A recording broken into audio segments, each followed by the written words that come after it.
Hi there, we haven't had a story for a little while, so I thought I'd come back and read a story for Mental Health Awareness Week. I've got here Living with a Black Dog by Matthew and Ainsley Johnston. We've not had a story since I shaved my head. It's growing in quite nicely, and it's quite late to be reading a story, but I wanted to do this today. So I got this book when I was diagnosed with depression, because before that I always kind of thought depression was a thing that other people had. I knew that there was something wrong, but I didn't think it could be depression because I've got a relatively stable life, and I didn't think that I had any reason to be depressed. I got a good marriage and I had a good job. But then after certain events, I went to the doctor and described them, and he was like, well, you have clinical depression and you need antidepressants. So at that point, then I had to go home and tell Ian that I had clinical depression. And he was the kind of person who had always said, what have they got to be sad about? They've got a good job, or, yeah. And so after a few years of living with me with depression, he's now very much more understanding of mental health issues, as am I. But one of the things that I did was I saw this book recommended for how to explain depression in a relationship with anybody, whether you're married to them or it's a friend or whatever. So I've not actually read it since then. I lent it to somebody for a while as well, so I hadn't seen it for a little while. So yeah, it's kind of like I'm reading it for the first time along with you, if you haven't already had it. There are pictures. Hopefully it won't get too much for us all. So, Living with a Black Dog. Normally I read all the information in books, but it's quite wordy. So, the things you may have noticed.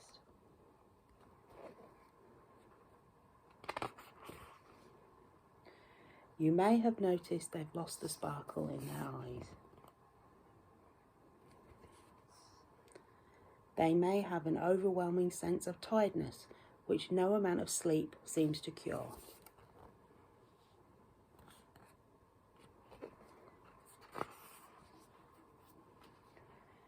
They may have real difficulty in firing up and getting going.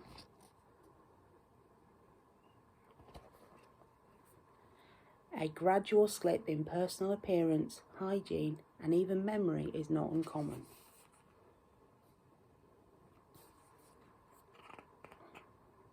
I do like this, the dog peeing on his leg.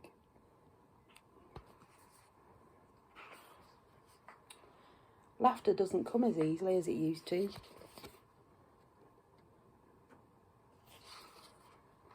At work, they may miss deadlines, make excuses for poor performance, and take more sick days due to other ailments.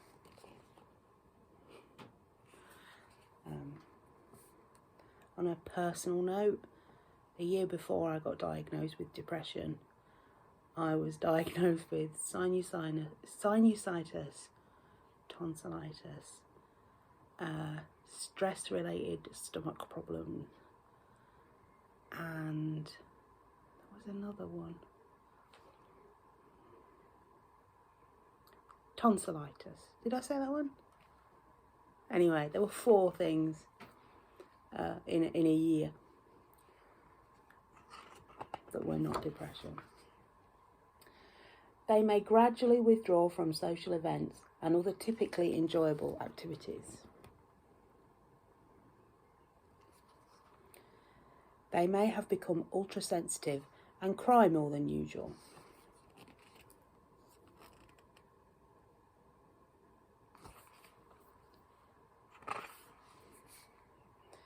Although exhausted, they may not be able to relax or sit still.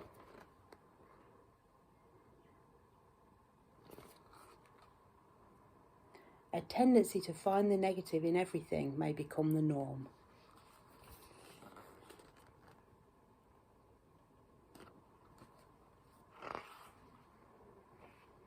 Anger may flare up with little provocation.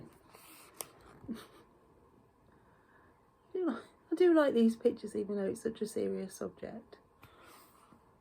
Especially crikey, because that's such a British word, I think.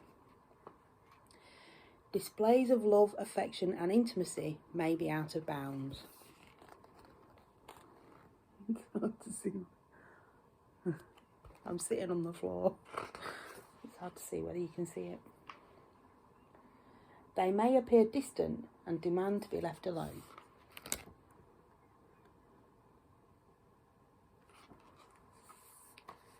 There may be signs of overindulgence.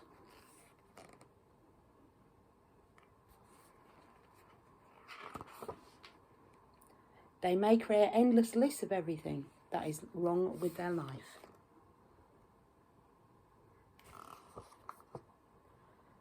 Then there's the hatching of plans they believe will fix everything.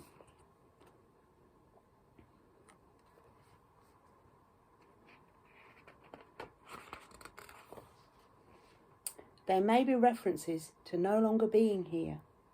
These references should be taken seriously and calmly. Don't be afraid to talk about them. Ask them to clarify their thoughts and, if concerned, call their doctor or a crisis support line.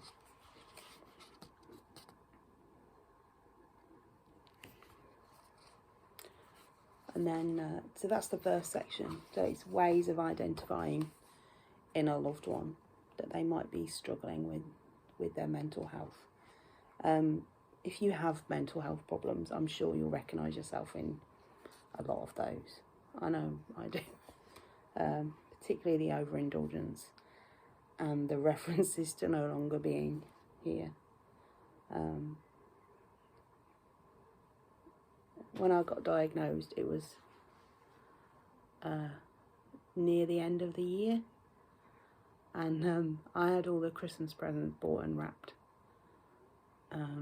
in case I wasn't around anymore, and I had them all wrapped in about September, I think. And it's funny because everybody thinks you're just organised, but it's not being organised. It's always in case of. So yeah, that's a habit that I'm still in, as anyone who knows me will know. So this section is what not to say or do. Pointing out lovely weather is annoying and pointless, because you can still be sad when the weather's nice. I think is the basic point. Socks have little to do with mental health. If people could just snap out of it, they would.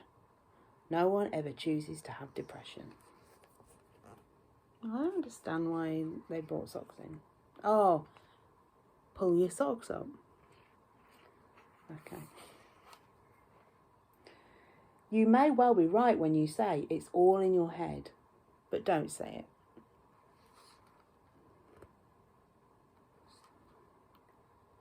This certainly doesn't help, especially if they are... don't say be a man. Sorry, I missed a bit at the top. This certainly doesn't help, especially if they are one already. Depression is an illness, not a sign of weakness. Don't be an armchair general who gives unfounded advice and orders. That's really important. I think that's important for anybody, not even people with mental health problems. Try not to give advice if people haven't asked for it. Being thoughtful and kind will never go amiss, but don't try and jolly them along. It can often make them feel worse.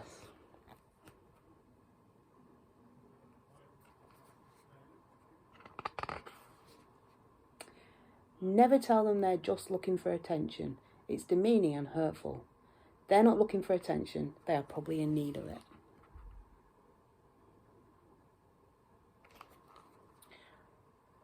Those last 2 points, I remember going to work and telling them that I'd been diagnosed with depression, and that I was taking antidepressants, because I thought it was important, in case there were side effects, to let them know.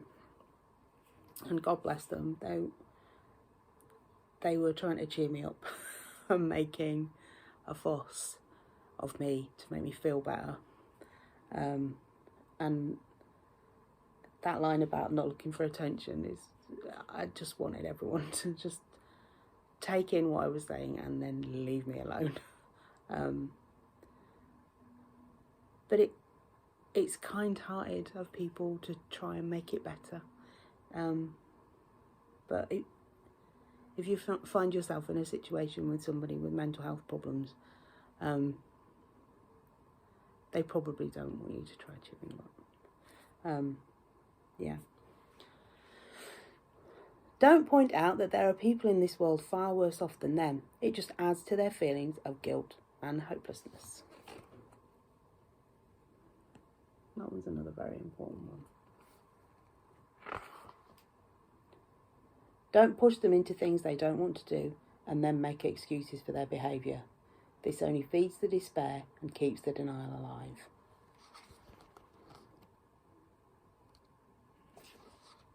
Good things to say and do. Oh, I like this picture. The woman being patted on the head. Be sensitive about how you approach the subject. A lot of people aren't used to talking about their mental health or lack of it. Crossing that line simply means you care. There's a cat trying to come in the room. If you're going to share relevant information, be subtle in how you go about it.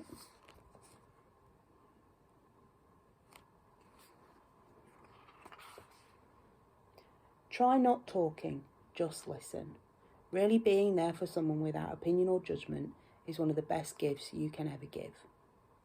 I was reading a thing today about holding space when you're listening to somebody, which is, and it had like a list of things, of sentences you can say to encourage them to continue to talk, but not interrupt their flow. So if you're interested in knowing about that, I'd recommend looking up holding space strategies. If receptive, encourage them to seek a professional opinion and offer to help find a good doctor. Make an appointment and even to go with them can be hugely beneficial.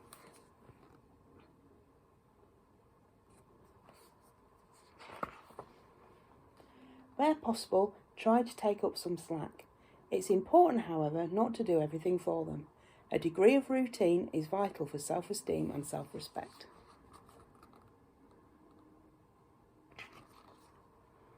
Encourage any form of regular exercise. Fitness robs the dog of its power. I like this dog punching back.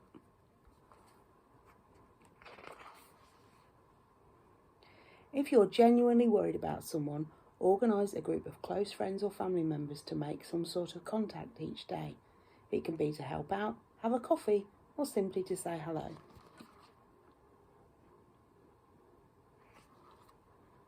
Help them develop a strategy to simplify their life both at home and at work. Stress is one of the biggest drivers of depression. Less stress, less dog.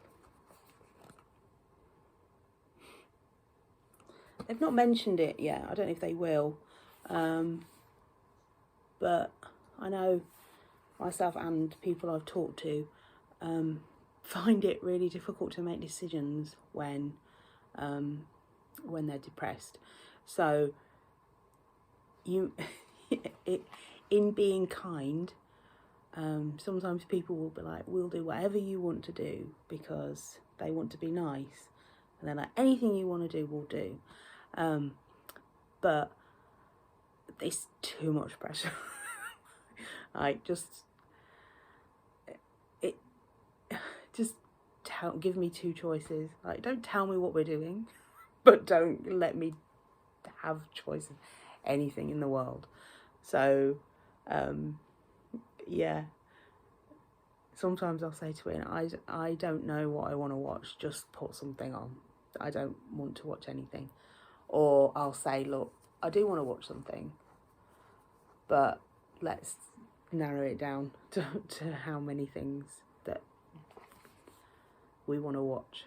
So like Ian might say, well, I'd like to watch that or that, and then I'll choose one.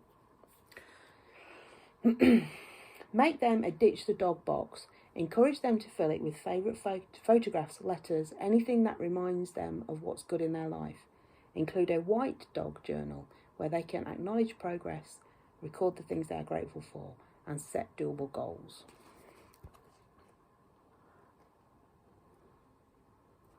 That might be a useful tip. Personally, I have a tendency to forget the good things, so I take lots of screenshots of conversations I've had with friends, or I take lots of photographs of things that remind me that people like me, and then print them out and keep them in a box. So it's not really a black dog box, I don't call it that, but yeah, I've got a little like stack of things that I'll be like, no one likes me, and I can look at it and go, oh, yes they do. I've got evidence. I'm very evidence-based. Embracing the black dog. Learn about the condition together. Knowledge is power, and validation is a great healer.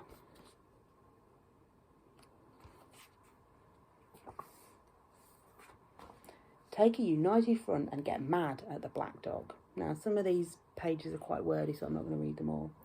M is for management, because you're getting mad, M-A-D, at the black dog. Manage the condition by taking responsibility. A is for acceptance. Accept that depression is an illness. And D is for discipline. The discipline to see the doctor and take the medication if required. Together, try and learn to recognise triggers and early warning signs. Also know when to give each other a bit of space.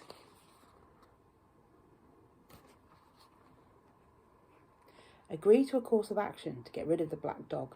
An ignored dog can become a big problem.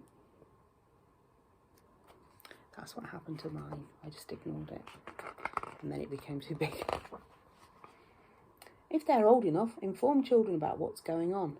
They need to know that the black dog isn't here to stay. Children often think it's their fault. Reassure them that it's not. As a caregiver, compassion, empathy and understanding are vital, but recognise that you alone don't have the power to rescue your loved one. Professional help is often what's needed.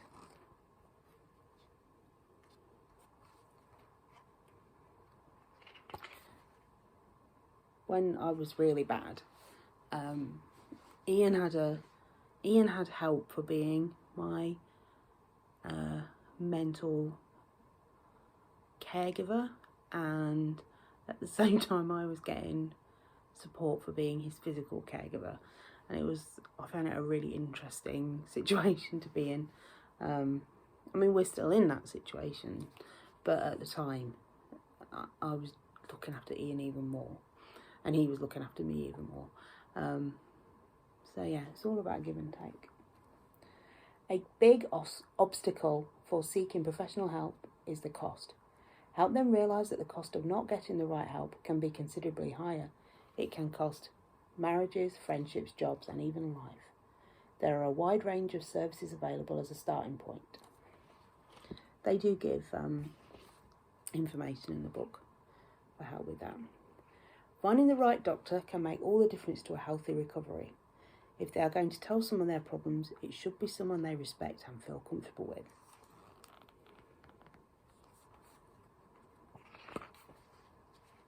Depression can be a chemical imbalance in the brain, which is why it can sometimes make sense to take chemicals to rectify it. Antidepressants may be vital for some, but they are not for everyone. There is also a wide range of natural remedies that can help relieve symptoms. Do lots of research, know the facts, and ask your doctor plenty of questions. So the thing with medication is that some people need it and some people don't. And some people sometimes need it and then they don't later on. But none of these is wrong. And the goal of good mental health isn't getting off medication. That's another thing that often comes up.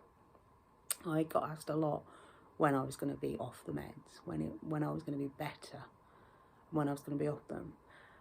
I did come off the medication I was on because it was putting my blood pressure up.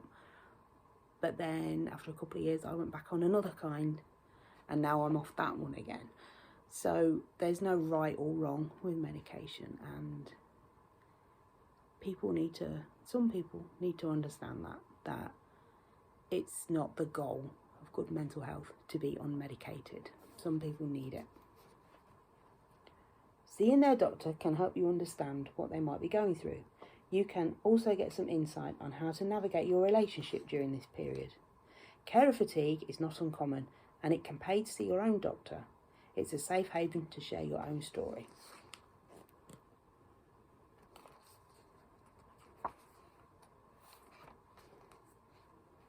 And then the rest of the book has more in-depth resources. So there's rules of engagement and agreement that you can sign with your loved one. And like I said before, there's the sections of backup plans and definitions and places to go for help. So there's a little bit here as well about self-preservation for the caregiver. It can be difficult not to take anger, criticism, negativity and apathy personally.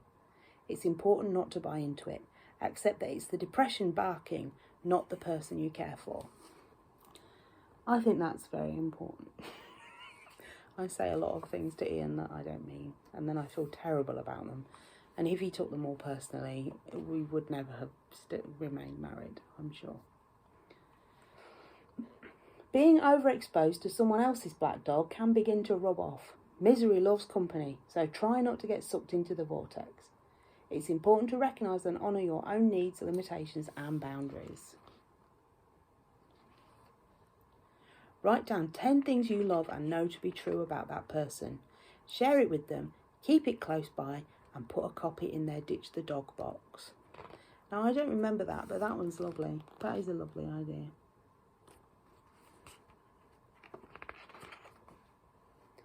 Difficult situations are better dealt with when you are calm and in the moment. Yoga and meditations are great tools for achieving calmness and control. This also applies to the sufferer, so try to encourage them to join you. So that's suggesting to the carer for meditation and yoga, which can help with some people with mental health problems. It doesn't work for me because I don't like sitting still and doing nothing. Everything's too loud. Join a support group. There's nothing like being in a room full of people who understand and share your story. It's important to get out and do your own thing and be with friends. Friends may not be able to solve your problems, but they can offer support, comfort and wisdom. You know what as well? I don't think it's friends may not be able to solve your problems. They can't. No one can. That sounded negative, but I meant it in a positive way. One of the most important aspects of this journey is to constantly remind each other it will pass.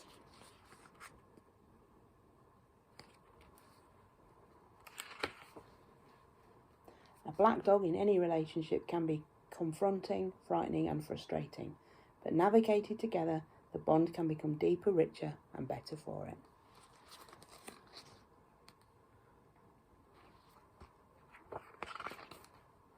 There we go, and then there's all the information at the back. So if you have a partner or friend or family member or colleague who is struggling with your mental health and how to cope with it, I think that's quite a good book to give them, because it has ideas for them as well as helping them to understand more where you're coming from. it's hard to communicate about your mental health. I'm lucky that Ian listens to me and that I can articulate how I'm feeling about things, and that I'm not shy about articulating those feelings anymore. I was, and then I wasn't, because I think getting a diagnosis helped me to realise that it was true and not just nothing, like an abstract thing that didn't belong to me and I didn't deserve. No, not in deserves in that way either, in that I don't deserve to be depressed, no one does. But I mean, like, there's nothing that I used to say there's nothing that's happened to me that should cause this feeling of depression, but it's not always about what's happened to you or what you've experienced. As it says in the book, sometimes it's just chemicals. Okay, well, I hope that was useful in some way. If not, I've enjoyed myself getting back talking to the camera again. I hadn't been reading or videoing myself for a little while, but I'm feeling a bit more myself again. So I thought this was the ideal opportunity to read something. Okay. Stay safe. Don't go out unless you're careful and unless you have to. And that's what I'm going to say on the situation that's going on at the moment. Yeah. Take care.